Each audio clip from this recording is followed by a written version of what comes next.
I'm John Batchelor with my colleague and co-host Thaddeus McCotter, WJR, the great voice of the Great Lakes, and we welcome the chairman of the House Intelligence Committee, Devin Nunes, representing the 22nd District of California. Devin is here to help us understand the events of these last days, which have been filtered by odd remarks in all directions from members of the House of Representatives about Mr. McCarthy stepping back from his candidacy to be Speaker of the House to replace Mr. Boehner, and these days of waiting for the next development. We're told again and again that Paul Ryan, chairman of the Budget Ways and Means Committee, does not seek the office. But then again, I have not heard what is called the William T. Sherman no. If nominated, I won't serve. If elected, if nominated, I won't run. If elected, I won't serve. So I welcome Congressman Nunes. Mr. Chairman, a very good evening to you. The events of last week were tumultuous. My understanding is that a deal of the mystery turns on something called the Freedom Caucus, which is mysterious because I can't get an actual picture of how big it is or what it wants. It has nominated someone named Daniel Webster be a Speaker of the House. At the same time, over the weekend, on Meet the Press, Hugh Hewitt, in conversation with Dave Bratt, who's a member, he says, of the Freedom Caucus, representing Virginia, the man who defeated Eric Cantor in the 2014 election. Hugh Hewitt used the number 15. There are 15 members of the Freedom Caucus. Is that a good number, Devin? Is that what we're talking about? 15 reluctant members of the House Conference. Good evening to you.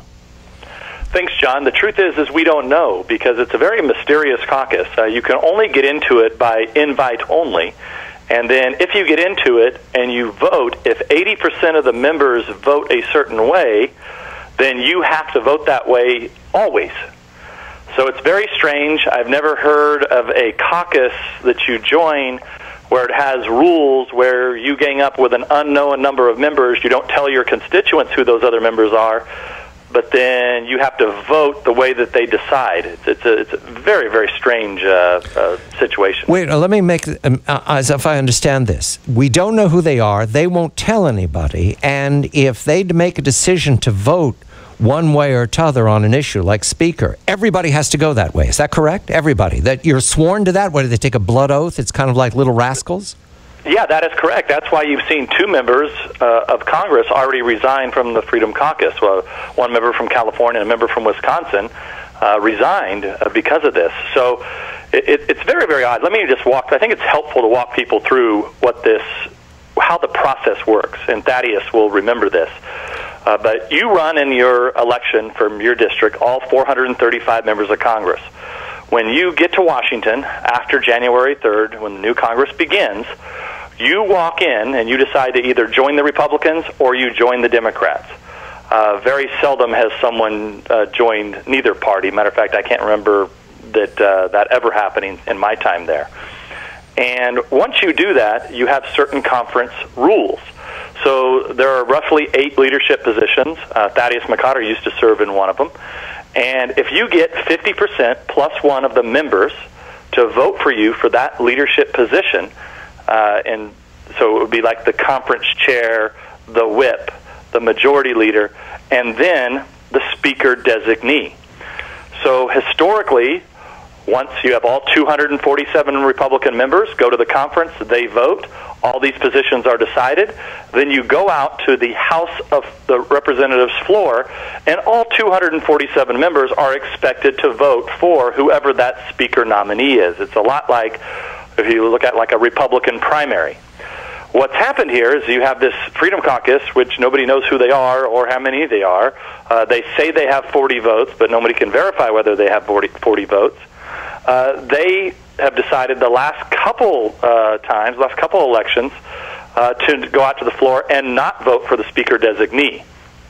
So they voted from everyone from like Colin Powell to Ron Paul, all kinds of strange names that are out there that are kind of, Newt Gingrich has been voted for on the House floor, or they vote for each other. And so what's happened is then John Boehner last time even had more people do that, and so it just became time where John Boehner was like, heck, I can't deal with this anymore. Even though John Boehner had well over 50% plus one of the members. In fact, he had well over 200. So we're at if you take them at their word, there's somewhere between 15 to 40 members. There's 247 of us. It means that a minimum of at least, well over 207 to be precise, are voting for whoever the speaker designee is. And you have 40 minus members deciding to vote for somebody else on the House floor. In this case, they've said that they're going to back this Webster from Florida that nobody really knows, hasn't done a whole lot, never even called most of the 207 members. And as Thaddeus McCotter remembers, when you run for a leadership position, you have to call and ask every member of the Republican Party, of the Republican Conference, elected member for their vote. And that, to me, makes a lot of sense, because after all, we're not Republicans, we're not Democrats. At the end of the day, we represent over 700,000 Americans, and we should not be giving up our voting card to anyone. Therefore, we should be asked for our vote, and then it's our decision on what party to join when we get to Washington. And then once you decide to join that party, you should at least follow some basic rules that are, for most people, I think, just common sense. Thaddeus? Devin, the Freedom Caucus, I will grant them, are probably very devoted to the Constitution, study it very, very frequently and in depth. But I think they should do the same with the traditions and the rules of the House. When you talked about the leadership positions, within both caucuses, those are partisan positions elected to further the partisan philosophy of either side, with one notable exception. The Speaker of the House is the Speaker for the entire House of Representatives. He is not the majority leader. Absent a viable alternative to Kevin McCarthy or anyone else that was seeking the post, what did they hope to gain out of derailing his candidacy? Well, that's the interesting thing. So Thaddeus, it's a very, very good question. So as you know, the Republican Conference has certain rules. So what they're demanding is that they actually told Kevin McCarthy, and the reason that he dropped out, that a lot of the news reports are not talking about, Kevin dropped out because they had ridiculous demands, and then they said that at least, we don't know the number, as John Batchelor pointed out, somewhere between 15 to 40 of them were not going to vote for Kevin McCarthy on the floor unless he acquiesced to their demands.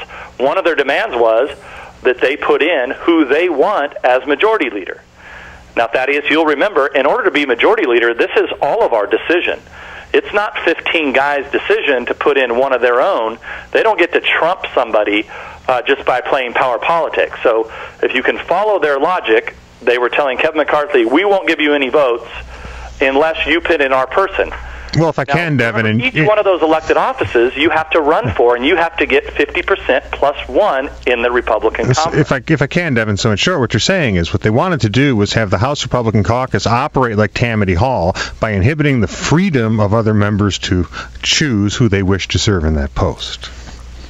Yeah, I mean, it can also be, the irony in the Freedom Caucus limiting freedom, that's absolutely right. And you actually had some of the members who've resigned have actually talked about this, to where, how can you, if you have a supermajority of Republicans in the House of Representatives trying to actually, push forward a nominee, why is it the right of the minority to stop this? Congressman, they're not even acting like a minority. They're acting, Thaddeus, they're acting like a cult.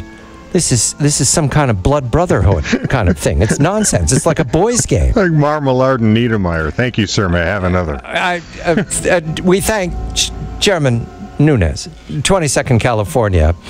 Congressman Nunes' House Intelligence Committee, but he's come tonight to make it very clear to us that the reason there was tumult in the House of Representatives last week is that there are 15, 16, or 17 members of the House of Representatives, Republican side, who don't understand what it is, what their responsibility is. Thaddeus McCotter, I'm John Batchelor.